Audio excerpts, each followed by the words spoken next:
Vermesi lazım. Bir tek Türkiye'de değil. Arabistan bölgesi göndermesi lazım. İran göndermesi lazım. Bütün dünyadaki Müslümanlar göndermesi lazım. Bu da ne demektir? Birlik beraberliği gösteriyor Müslümanların. Göndermeseler eğer bugün Danimarka'da oluyor bu olaylar. Başka yerde olacak. Almanya'da olacak. İsviçre'de olacak. Dünyanın her yerinde de Müslümanların üzerine saldırı gelecek. Yani daha kötüsü olacak. Onun için yani Müslümanların birlik beraberliği gerekir. İkisine başımızdaki idareciler de buna duyarlı olması lazım. Gerçekten yani bu olaylar hazmedilecek gibi yani yürütülecek gibi değil. Onun için hem başımızdaki idareciler hem de dünyadaki Müslümanların başındaki idareciler birlik beraberlik içerisinde buna gerçekten müdahale etmesi lazım. Hani eğer bugün Türkiye'de, İsviçre ve Danimarka ve Avrupa'nın herhangi bir ülkeye böyle bir olay olsaydı, yapılsaydı bugün bütün Hristiyanlar birleşip Müslümanların üzerine geleceklerdi. Ama gerçekten Müslümanlarda duyarlılık yok. Şu ana kadar herhangi bir tepki de yok.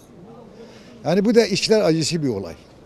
Özellikle Türkiye'ye gidip yani NATO şeyinde İsveç'e onay verdi. Yetkililerimiz buna onay vermemesi lazım. Çünkü Kur'an bizim mukaddesatımızdır. Kur'an hepimizin başı tacıdır. Biz Kur'an'la yaşarız. Kur'an olmadı mı bizim yaşadığımız ne işe yarar ki? Yani Müslüman olarak diyoruz ki herkes Kur'an'ı alsın sokağa çıksın. O kafirleri lanet etsin. Yani İsveç ve Danimarka dediğimiz nedir ki? Hepsi bir Antalya'ya kadar bir kadar nüfusu yok onların. Yani alçaklara haddini bildirmek artık bu halka düşür yani. Yetkililerimiz yerden kalkmıyor. Bizim Selahattinlere ihtiyacımız var. Selahattin gelsin onlara haddini bilirsin. Selahattinler arıyorsun. Bu yetkililer gidip onlara onay veriyor. Hadi bir daha Kur'an'ı yakın. Ne Danimarka ne İsveç'te Allah onlara lanet etsin. Bizim başımıza tacı olan Kur'an Allah'ın kelamıdır. Bu alçaklar ikide bir Kur'an'ımızı ellerine uzatıyorlar. O necis insanlar, o hunkar, o domuz etiyle beslenen. Hepimiz evimizde Kur'an'ı okuyoruz, Kur'an'ın başının tacına koyuyoruz. Hani Kur'an'ımıza hakaret eden bu halk nerede? Bu Müslümanlar nerede sesini çıkarmıyor? Yani sesini çıkarmadıkça bu alçaklar daha ileri gidecekler. Allah onlara lanet etsin. Allah bu ümmeti Muhammed'e uyanış versin. Hepimiz yatıyoruz.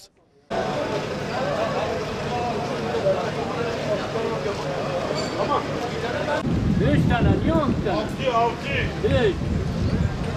Bir de 5'li. Sen de 5'li.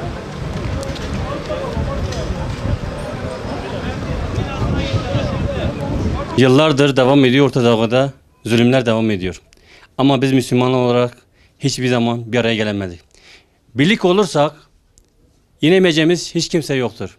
Ama maalesef Müslüman ülkeleri bir araya gelemiyor. Buna bir son vermemiz lazım.